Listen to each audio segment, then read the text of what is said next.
Order! Order! You are an incorrigible delinquent at times. Behave yourself, man!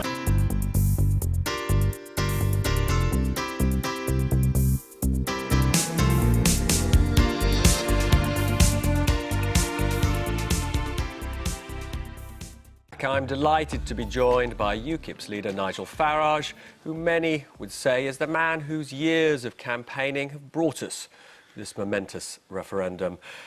Nigel, we have to start with that appalling killing of Joe Cox. Now, it has prompted a debate about whether there is too much hatred in political life, and you know that many people say that you are a politician who stokes up hatred. I think I've been a politician that's been a victim of it, to be honest with you.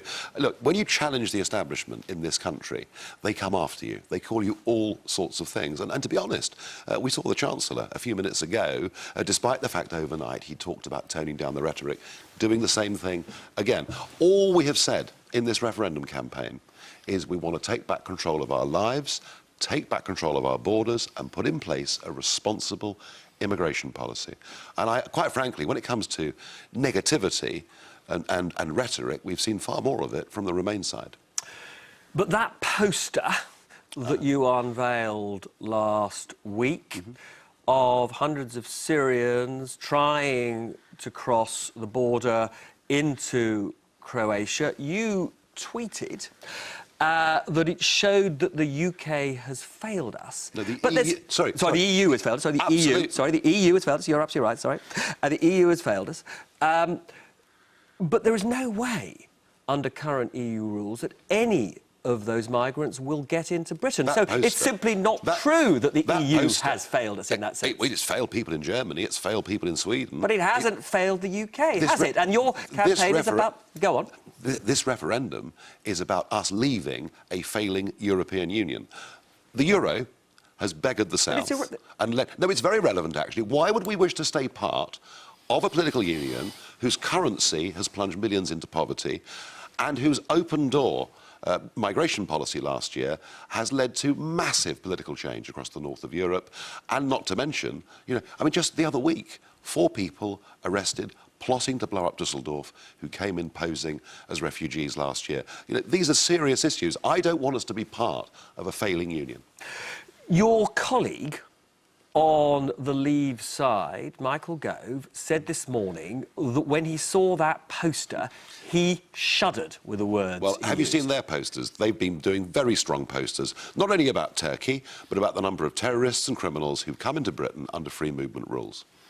But just getting back to this issue of stoking up emotions that show the worst side of us, you did say... Well, what about the truth? What about the truth? The truth is that what Angela Merkel did last year was a huge policy failure that has left much of Europe less safe than it was before. So do you stand by your remarks that we could see Cologne-style incident in this country of men abusing women? I don't want us on the streets? Because many would say that those are deeply divisive. Well, what happened in Cologne happened, and things like that have happened since in Germany. The real point I'm making is that as part of a European Union, we've lost control of who can come into our country. We would be safer taking back control. Let's look at this another way. You have been quoted as saying that if we don't control immigration, there was a serious risk of violence. Is that what we saw last week? I said there wouldn't be. I said there's a serious risk of violence in the rest of Europe. I didn't think this country would descend into anything like that. I've never said it at any point in this referendum campaign. I think it's legitimate to say that if people feel they've lost control completely, and we have lost control of our borders completely as members of the European Union, and if people feel that voting doesn't change anything, then violence is the next step. But what I am saying is this, that if we carry on with current migration levels, that's another 10 million people in the next 20 years. That's more people than live in Greater London. And I think part of the debate that's been lost here, and it's been lost because of the tragedy, and I completely understand that. But part of the debate is, and for George Osborne to say Brexit's for the rich, actually, it's those at the poor end of the scale who struggle to get their kids into local schools, who can't get GP appointments, and whose children and grandchildren cannot get onto the housing ladder. Your other Leave colleague, Boris Johnson, who you publicly said you admire, said only a couple of days ago that he's passionately pro-immigration and pro-immigrants. Would you share those sentiments? Yes, managed properly. We've not been managing it properly. And we've had, I mean, this Prime Minister, you know, at 2 elections has promised us he would reduce net migration to tens of thousands a year, whilst knowing he was never going to be capable of delivering it.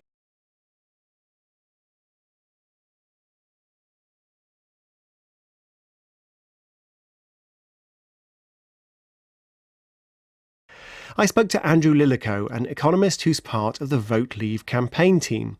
He believes that long-term the number of migrants coming in wouldn't change after Brexit, although we might take more migrants from outside Europe. He believes that some parts of the UK need more, not less, immigration.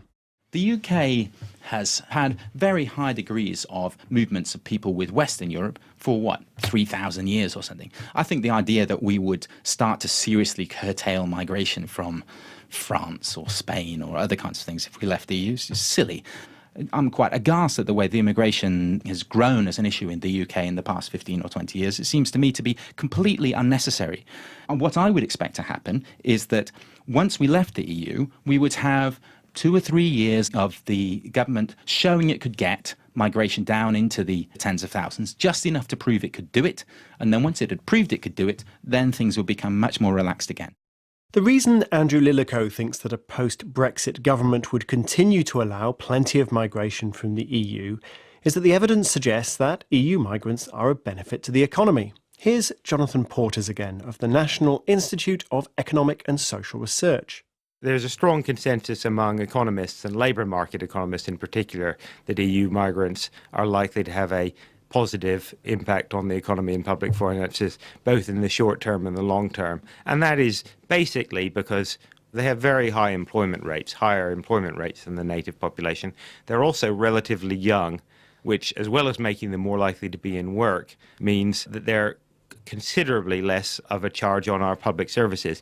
Now, that is partly offset by the fact that, on the whole, recent EU migrants tend to be concentrated at the lower end of the income distribution.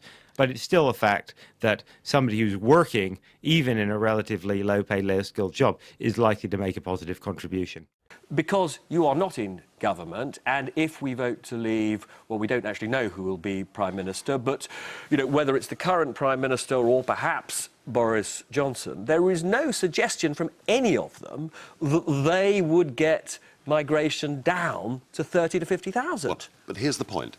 We are not fighting a general election with one manifesto against another. What we're fighting here is a referendum, and the question is simple. Should we be a self-governing nation that makes its own laws and indeed controls its own borders, or are we happy to stay part of a bigger political union? If we vote to leave, it will be up to the House of Commons to set the number and to do the job. Now, there's been media suggestions that Boris Johnson would like you in a Boris Johnson government. Would you like to serve in a Boris Johnson government? Firstly, this purely comes from media speculation, and secondly... So you haven't been approached? And secondly... You haven't been approached? We are 4 days away... Come on, answer the question. You're supposed to be straight-talking, Nigel. No, I haven't. But we're 4 days away from the most important constitutional referendum in our lives. Let's worry about what comes afterwards on Friday. And are you going to win? I think we have momentum. We did have momentum until this terrible tragedy. Clearly... So the tragedy will have an impact on the outcome in your view? It's had an impact on the whole campaign for everybody. Now, what impact is that? Well, when you're taking on the establishment, you need to have momentum. I don't know what's going to happen in the course of the next 3 or 4 days, but I would say this. You know, the action of one person, you know, with serious mental issues. I mean, frankly, what we saw was an act of terrorism. It's been a dreadful week. Orlando, killings in Paris, and now one of our own MPs. It's difficult to tell, but I just think this. Those that have made their mind up to leave because they want to get control of their country back, they will go out and vote on Thursday. Can I just ask you one quick question? The chairman of your Rochdale and Hayward and Middleton branch tweeted that in some senses he saw this killing as part of some conspiracy, and he said it was similar to the killing of Anna Lind in 2003. Presumably you wouldn't want your colleagues to be in some sense... I don't know what you're talking about, but if you want to drag it up, well, fine. Let's look at what some members of the Labour Party have said about Israel. You know, if you want to drag it down to that level, we can. We are fighting a referendum in 4 days' time on whether we're going to be a self-governing, normal, independent country, and that is what we should be talking about. Nigel Farage, many thanks. It's time for Allegra and Screamy. The consensus out there is that the mood post Jo Cox's death hasn't shifted, with the interviews this morning from George Osborne and then Nigel Farage. Camilla Long here saying, ugh. Nigel Farage has already described himself as the victim in the hatred in the hatred stakes in his interview with you, Robert. And then these two interesting points. So the first one is a key statement from Farage that Jo Cox's murder meant that they did have the momentum but don't anymore. And then this one here from Sam Coates, which I agree with. Picking up on this momentum point and then saying, actually, YouGov pollsters had the momentum shifting away from Leave and to Remain before Thursday. I've been getting away with it all